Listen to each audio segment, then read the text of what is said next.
Hola, ¿cómo están amigos? Bienvenidos a este nuevo programa y bueno, en nuestro segmento de Martes de Espanto, en este segmento que siempre tocamos los temas paranormales, bueno, sí hay que comentar algo, ¿no? Ya que en Perú se ha recibido la noticia de este nuevo papa, el sucesor de Francisco, que era un papa latinoamericano. Se recibió la noticia de León XIV, ¿no? Robert Prevost, quien ha trabajado muchos años en Chiclayo y han salido muchos testimonios de personas que lo han conocido. Él ha hecho su apostolado aquí en el Perú y sobre todo también fue nacionalizado peruano para ejercer este cargo.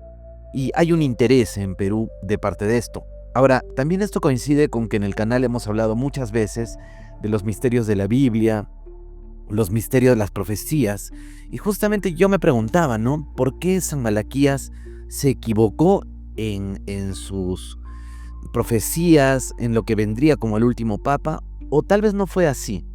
Entonces yo empecé a elaborar un artículo, para ustedes saben que trabajo en Diario Los Andes, y justamente tocamos este caso también en la página de matergia.com, preguntándonos si es el nuevo Papa León XIV el último pontífice de la Iglesia Católica.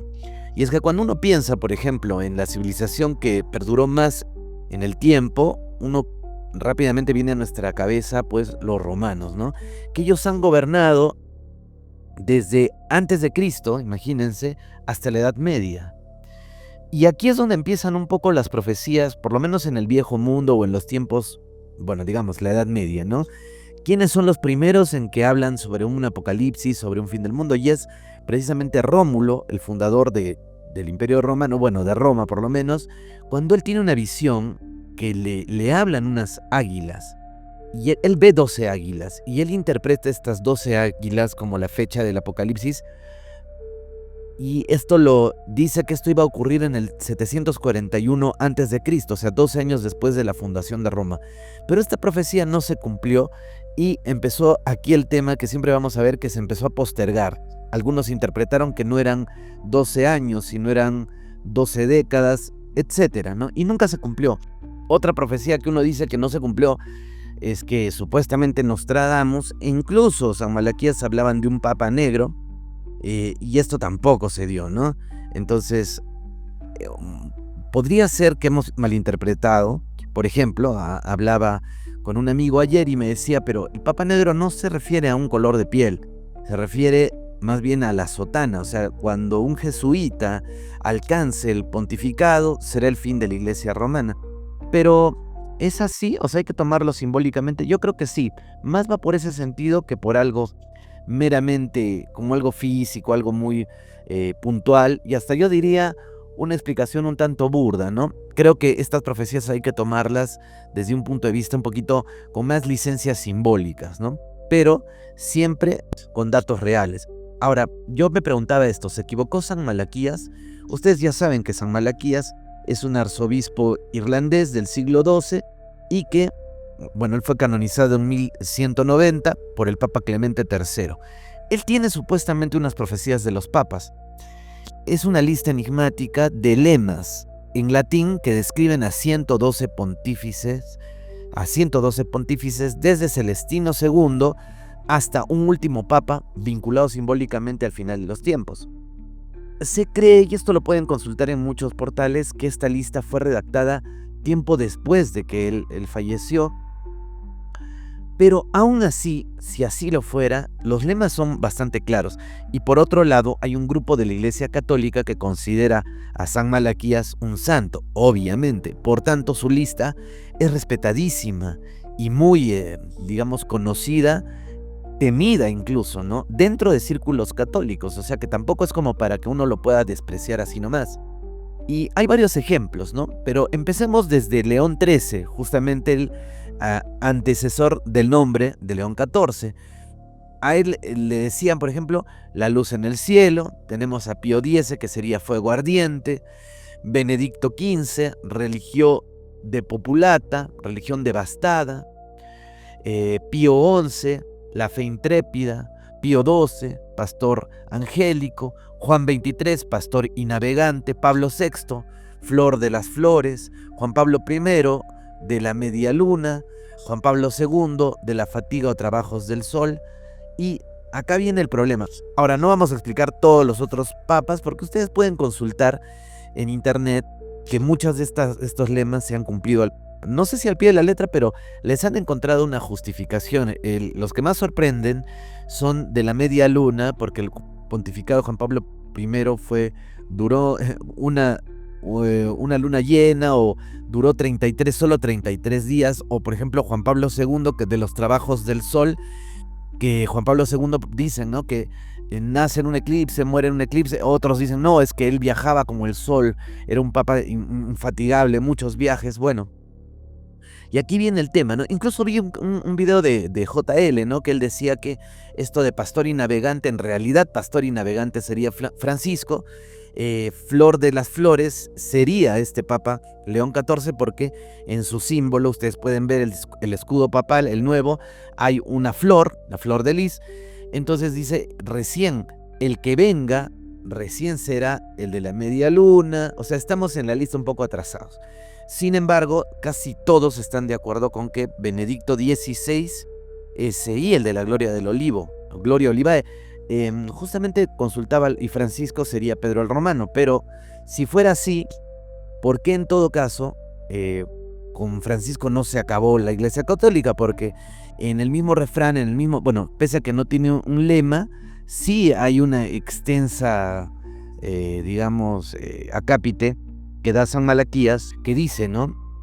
En la última persecución de la Iglesia, en la última persecución de la Santa Iglesia Romana, allí se sentará Pedro el Romano, que pastoreará sus ovejas en muchas tribulaciones, y cuando estas cosas hayan sucedido, la ciudad de las 7 colinas será destruida, y el juez terrible juzgará a su pueblo. Fin. Entonces, bueno, esto no ha ocurrido con Francisco, porque uno esperaría a que Francisco haya pasado por una especie de hecho, se cree ahora que estábamos inmersos en una tercera guerra mundial. Sin embargo, bueno, esto no ocurrió, ¿no? El mundo sigue adelante, todavía, sí es cierto, hay tensiones muy graves, quién sabe, y estamos en medio de una gran guerra, pero no se ha destruido, y menos el Vaticano. Entonces, ¿cómo se entiende esto, no? Yo tengo una explicación. Yo justamente hacía este artículo y quería de alguna manera entender que San Malaquías se equivocó, pero parece que no. Y hay otros analistas católicos, otras páginas, yo sigo muchas, que creo que han dado en el clavo. Miren, por ejemplo, dicen que Benedicto sería de la Gloria del Olivo. Como les digo, según algunas páginas católicas, aceptan a este papa como correspondiente a este lema, y lo interpretan de esta forma: es el papa de la agonía del huerto de Getsemaní. En ese momento que fue preludio de la pasión de Cristo, así lo fue su papado, así como la Gloria del Olivo, pues fue colocado en la agonía del huerto por la Iglesia. Todos han dormido, fue traicionado por sus amigos y consejeros más cercanos, estuvo completamente solo. El Papa Benedicto XVI quizás supo que estamos a punto de entrar en la pasión de la Iglesia Católica. Su abdicación podría confirmar que el Papa Benedicto XVI es la Gloria del Olivo. Le pide a Dios, aleja de mí este cáliz, y renuncia. Es muy curiosa esta interpretación que dan algunas páginas católicas. Uno puede interpretar lo demás como quiera, pero sí es cierto que él abdica, renuncia, le dice a Dios, aparta de mí este cáliz. Entonces, inmediatamente uno debe decir, Pedro el Romano fue Francisco. Lógicamente, sería el que toca. Pero yo aquí creo que hay algunas hipótesis. Primero, si hay dos papas a la vez, yo me pregunto, ¿no compartirían estos dos papas el mismo lema? ¿Serían el mismo papa? ¿Serían el mismo número? Porque recuerden que Benedicto XVI sería un papa emérito y Francisco era el papa, digamos, que ejercía funciones. O sea, han habido dos papas a la vez. ¿Esto no generaría un conflicto en la lista? ¿No debería estar esto en la lista aclarado, digamos? el, el papa con doble corona, o sea, algo no debería haber en la lista. Habrá Benedicto XVI, como sabemos, conocido los secretos de la Virgen de Fátima, el tercer secreto, habrá conocido esta profecía y habrá querido cambiarla. Se sabe que él recibió muchas amenazas por haber abierto, digamos, el camino de las denuncias que luego ya todos hemos visto en lo que se ha involucrado la Iglesia Católica, sobre todo los altos mandos, y hemos visto, por ejemplo, la destitución de un cardenal aquí en Perú por los mismos actos, ¿no?, contra la moral, ¿no? Y entonces esta hondanada de denuncias viene desde Benedicto XVI, que digamos, según muchos veía, por ejemplo, a Eric Frattini, él abrió un pequeño agujero por el cual entre un poco de luz para que Francisco venga y por ese agujero trate de iluminar más en cuanto a mostrar más estas denuncias, ¿no? Como se ha podido ver al final del pontificado de Francisco, que con mucha decisión incluso disuelve a esta secta, ¿no?, católica. Pero yo me pregunto esto, ¿no será que ellos dos están compartiendo el mismo lema?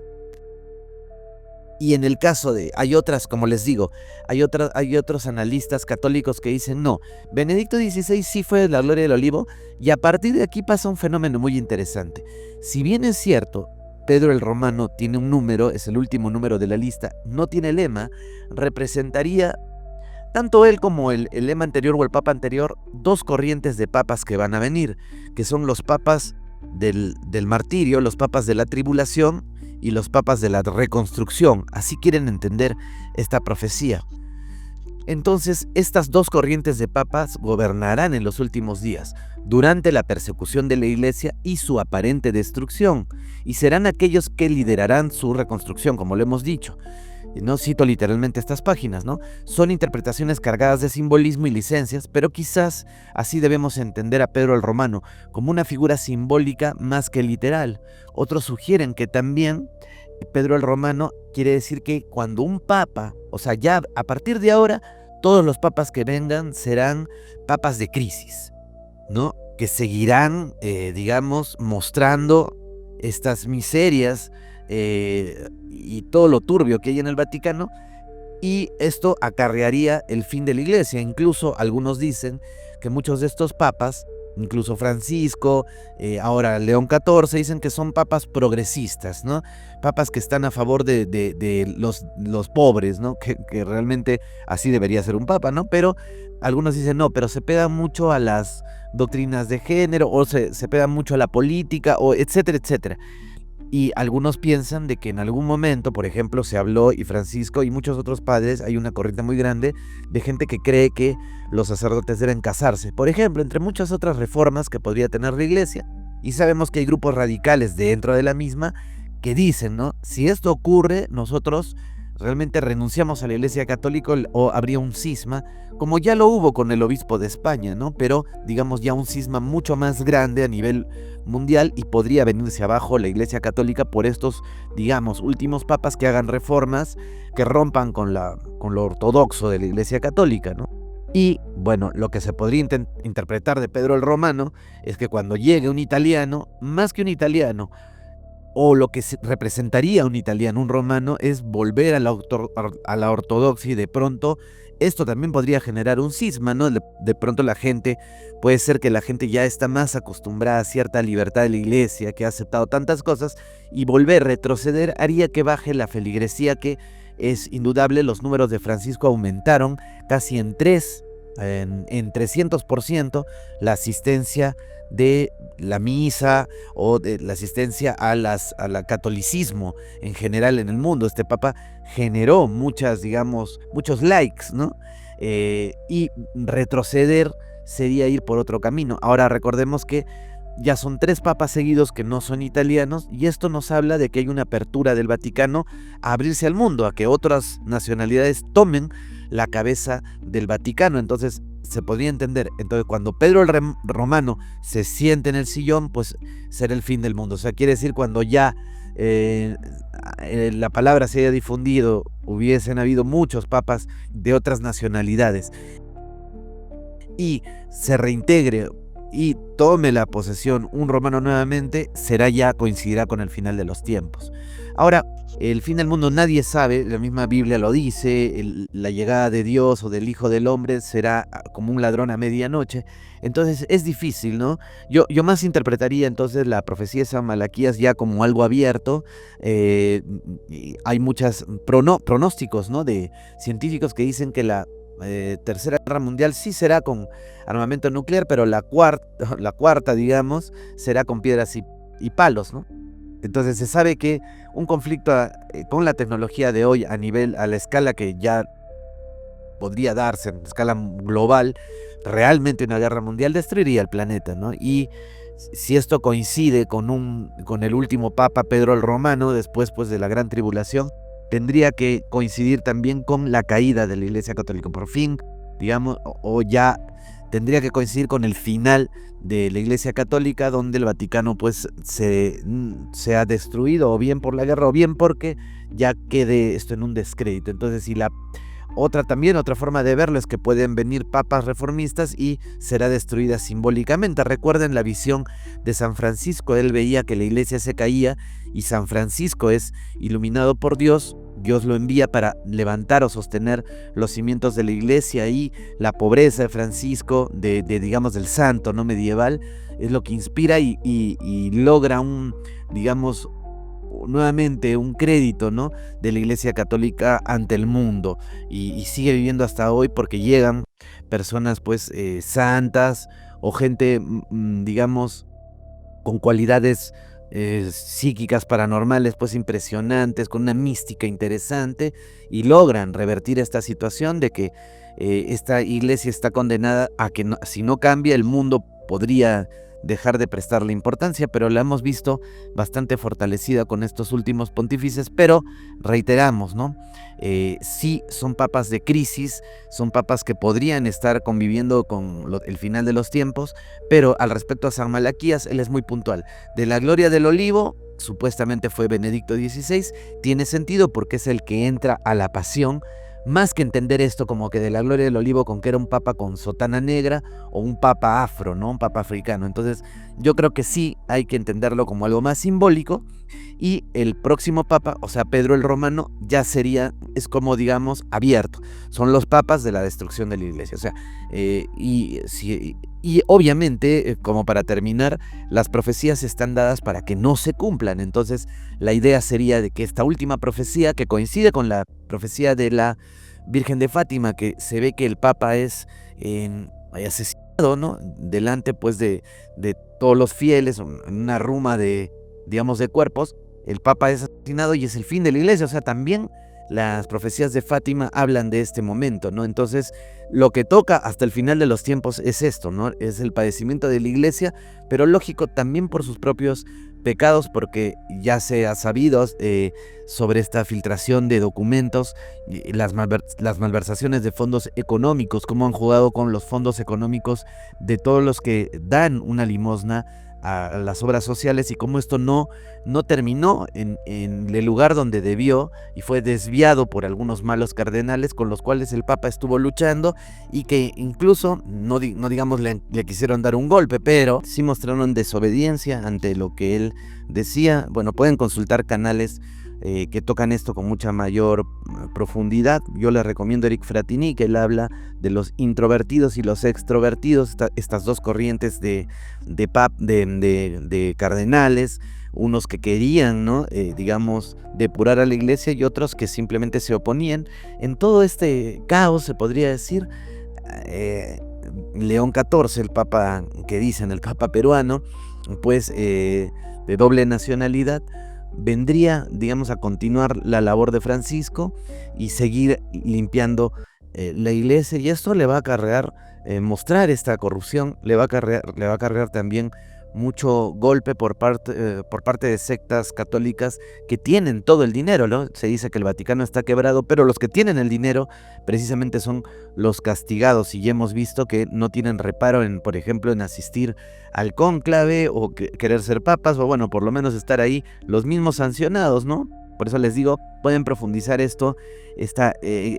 digamos, este conflicto que hay dentro de la iglesia, pero que con León XIV supuestamente tendría que mejorar. Bueno, entonces, ¿San Malaquías se equivocó? Y yo me quedo pensando, y con esto nos vamos, qué difícil es acertar con el fin del mundo, porque hay muy buenas profecías, pero toda profecía que quiere determinar la fecha del fin del mundo siempre falla, ¿no? Lo tenemos desde los mayas y hay muchísimas otras profecías más que no se han cumplido. Y uno dice, ¿por qué? Y como algunos dicen, el futuro es algo que constantemente está cambiando, entonces incluso observarlo, solo el incluso observar el futuro podría cambiarlo. El dar esa profecía podría mover la fecha del fin del mundo. Yo sí creo que es posible ver estos acontecimientos y creo que San Malaquías no se equivocó en muchas cosas, pero lógicamente al acercarse al final es donde esto cambia, ¿no? Siempre. Así que bueno, es una profecía más que creo que lo de San Malaquías ya no va a dar más que hablar en mucho tiempo, a menos que, como algunos canales he visto están haciendo, retrocedan la lista, ¿no? Corrijan esa lista para poder seguir hablando unos 20 años más de las profecías de San Malaquías para seguir haciendo tráfico, pero la verdad es una sola. Si se equivocó, bueno, Francisco fue Pedro el Romano y ahí terminó, o tendría que ser que Pedro el Romano de ahora en adelante todos son Pedro el Romano y apaciguarán las ovejas en el medio de la tribulación, que será la última. ¿Ustedes qué opinan? Dejen en la cajita de comentarios su propia versión. ¿Ustedes creen que se equivocó San Malaquías o realmente acertó? Bueno, esto ha sido un reporte casi de urgencia, porque muchos lo han pedido, ya que me han escrito muchas personas y me han dicho, oye Rafa, ¿qué opinas de este nuevo papa que es peruano, ¿no? Por lo menos nacionalizado, y que todos los días aquí en Perú escuchamos una nueva anécdota de este papa. Por ejemplo, hoy día estaban hablando de que el papa no sé a quién le hizo pan. En la pandemia, como no había pan, el papa se volvió panadero y empezó a dar de comer, empezó a cocinar y cocinaba muy bien. Otros dicen que sabe hacer pizza. Bueno, ya acá en Perú ya se sabe todo el menú que le gustaba tal cosa, o que es de tal club de fútbol. Entonces, no es peruano, pero de alguna forma, por lo menos es un peruanista, ¿no? Se nacionalizó peruano, como tantas otras personas que aman a nuestro país, a Perú, y se quedan a vivir o hablan mucho de él, o como este papa vivió muchos años aquí y se nacionalizó peruano. Así que para nosotros, los peruanos, el papa es peruano y si es peruano tiene que ser bueno, ¿no? Entonces estamos esperando lo mejor de una figura. Al margen de que si ustedes crean o no en la iglesia, hay mucha gente, millones de personas que sí son influenciados por el papa, y si el papa es una mala persona, pues va a influenciar mal a muchas personas. Y si el papa es un éxito, si el papa es mucho más humano, sí hace la diferencia, como la puede hacer también una figura importante del arte, de la filosofía, del pensamiento en el mundo. Siempre estas personas nobles son importantes. Así que solo el tiempo dirá en qué papa de la lista nos encontramos y qué nos separará este nuevo papa, si es realmente la gran reforma como lo fue León XIII, y como así lo esperamos. La hora ha terminado, pero los misterios continúan. Esto fue Matergia Realismo Fantástico con Rafa Mercado, hoy hablando de San Malaquías. Nos vemos en un próximo directo. No se olviden, suscríbanse, comenten y compartan.